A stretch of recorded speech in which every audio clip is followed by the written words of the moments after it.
Pancasila dan ilmu. Pancasila ialah dasar bagi peraturan pemerintah negara Indonesia yang memprioritaskan semua komponen di semua wilayah Indonesia.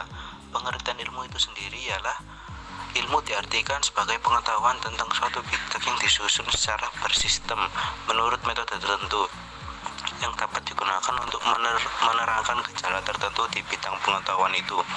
Menurut John G. Kemeny, ilmu merupakan semua pengetahuan yang dikumpulkan dengan metode ilmiah. Aspek ontologi, aspek epistemologi, aspek aksiologi. Aspek ontologi. Kata ontologi sendiri berakar dari bahasa Yunani. Onto berarti ada dan logos berarti ilmu. Dengan demikian, ontologi dimaknai sebagai ilmu yang membahas tentang keberadaan, atau dengan kata lain, ontologi berarti cara untuk memahami hakikat dari jenis ilmu komunikasi. Yang kedua, aspek epistemologi. Salah satu cabang filsafat yang mempelajari tentang asal, sifat, metode, dan batasan pengetahuan manusia. Epistemologi sendiri dinamakan sebagai teori pengetahuan. Kata epistemologi berakar dari bahasa Yunani. Kata ini terdiri dari dua gabungan kata, yaitu episteme yang artinya cara, dan logos yang artinya ilmu.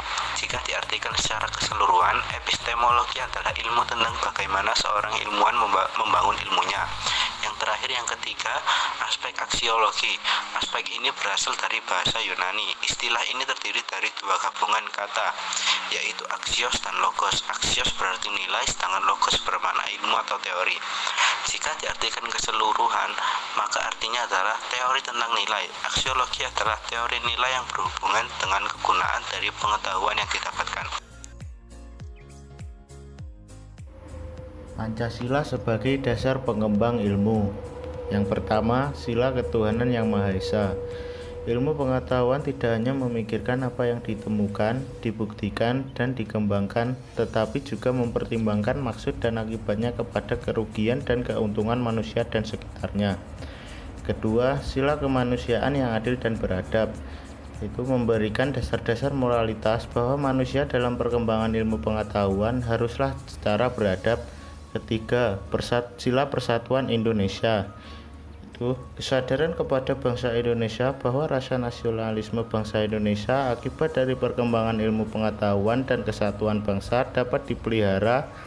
Persaudaraan serta persahabatan antar daerah di berbagai daerah terjalin karena tidak lepas dari faktor kemajuan ilmu pengetahuan. Sila kerakyatan yang dipimpin oleh hikmat kebijaksanaan dalam permusyawaratan perwakilan. Setiap ilmuwan haruslah memiliki kebebasan untuk mengembangkan ilmunya. Pada intinya, Pancasila pada sila keempat mengajarkan kita untuk menentukan sebuah pilihan melalui cara musyawarah. Segala keputusan yang diambil dalam musyawarah harus melandasi Pancasila. Sila keadilan sosial. Pengembangan ilmu pengetahuan haruslah menjaga keseimbangan keadilan dalam kehidupan kemanusiaan, yaitu keseimbangan keadilan dalam hubungannya dengan dirinya sendiri, manusia dengan Tuhannya, manusia dengan manusia lain, manusia dengan masyarakat, bangsa, dan negara, serta manusia dengan alam lingkungannya.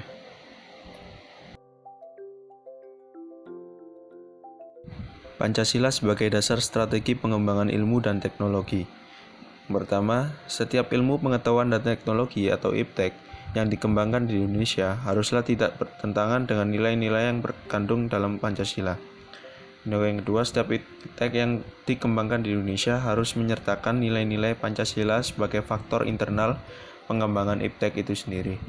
Yang ketiga, nilai-nilai Pancasila berperan sebagai rambu normatif bagi pengembangan IPTEK di Indonesia. Artinya, mampu mengembalikan IPTEK agar tidak keluar dari cara berpikir dan cara bertindak bangsa Indonesia. Dan yang terakhir, bahwa setiap pengembangan IPTEK harus berakar dari budaya dan ideologi bangsa Indonesia sendiri, atau yang lebih dikenal dengan istilah indigenisasi ilmu atau mempribumian ilmu. Pentingnya Pancasila sebagai sistem nilai pengembangan ilmu. Yang pertama, kualitas nilai yang berkembang dalam kehidupan bangsa Indonesia. Dewasa ini seiring dengan kemajuan IPTEK menimbulkan perubahan dalam cara pandang manusia tentang kehidupan. Yang kedua, dampak negatif yang ditimbulkan kemajuan IPTEK terhadap lingkungan hidup berada dalam titik nadir yang membahayakan eksistensi hidup manusia di masa yang akan datang.